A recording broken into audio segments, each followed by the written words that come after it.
Namaskaram to everyone.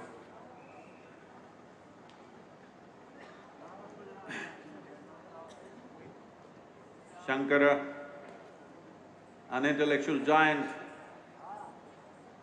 a genius of linguistics, above all, a spiritual light, pride of India. But we have special pride that he is from the south.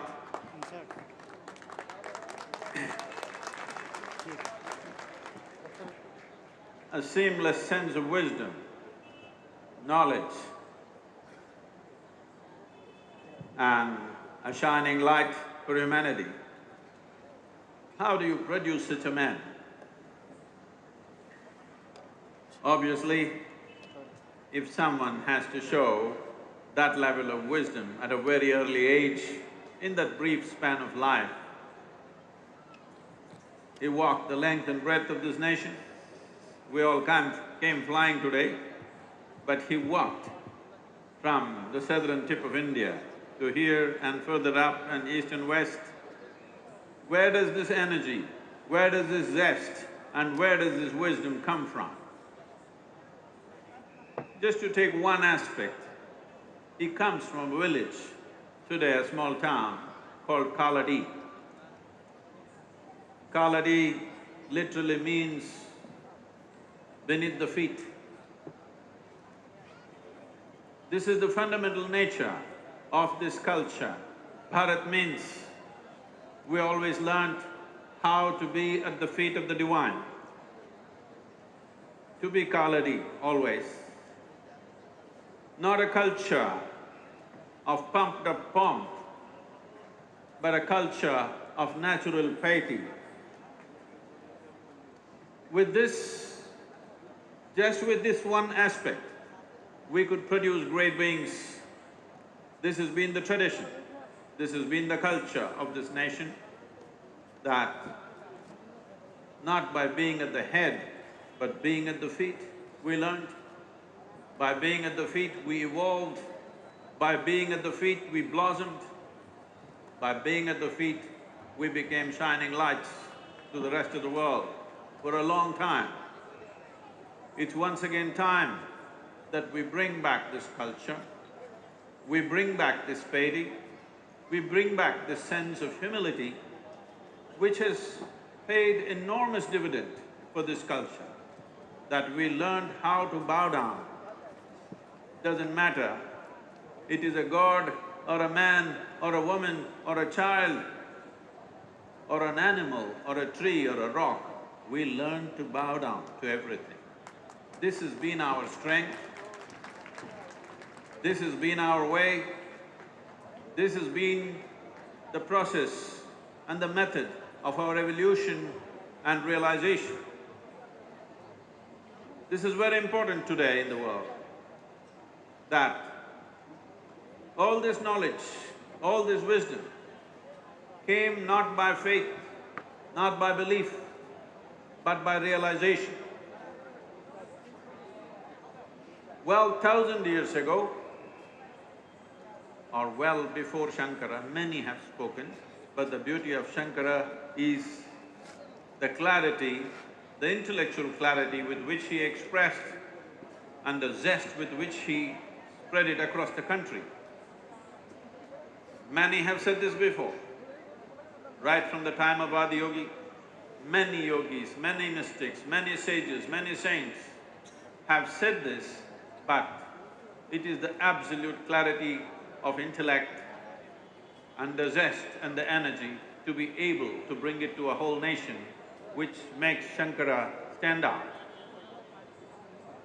Well, there are many aspects to this, but today, one thing that is important in this world is, unless the spiritual process in some way, if it does not run parallel to the scientific realizations that have happened, and if spiritual process in some way does not sync with the fundamental human logic, the future will not take it. In this sense, Shankara's message is significant. This is the future. The future generations of this world will reject everything that will not make logical sense to them. The future generations of the world will reject everything that is not scientifically correct.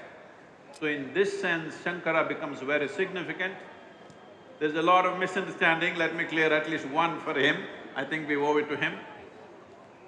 A lot of people go about saying, what is the nonsense he's talking? Because he said everything is Maya. So the way it is being interpreted is, Maya means it doesn't exist. Maya does not mean it does not exist. Maya means an illusion. Maya means you are not seeing it the way it is. You are seeing it in a way that is good for your survival, but you are not seeing it the way it is. Today modern physics is telling you the entire universe is just a network of the one same energy.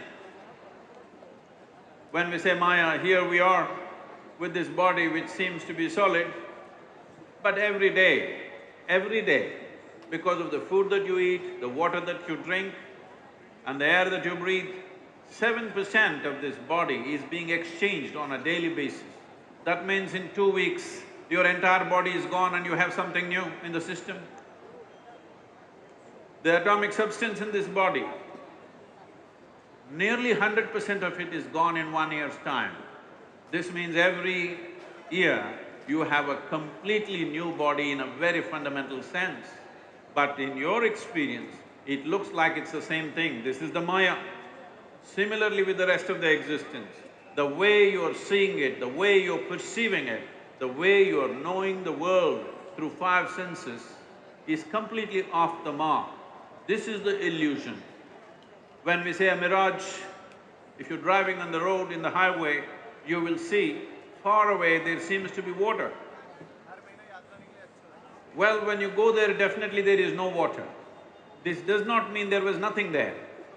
There was some radiation which created this illusion. So this is Maya. What is one thing seems to be another thing. This is the Maya he was talking about. What you think is me is actually everything. This is the Maya. What you think is the other is actually you. What you think is everything is nothing too.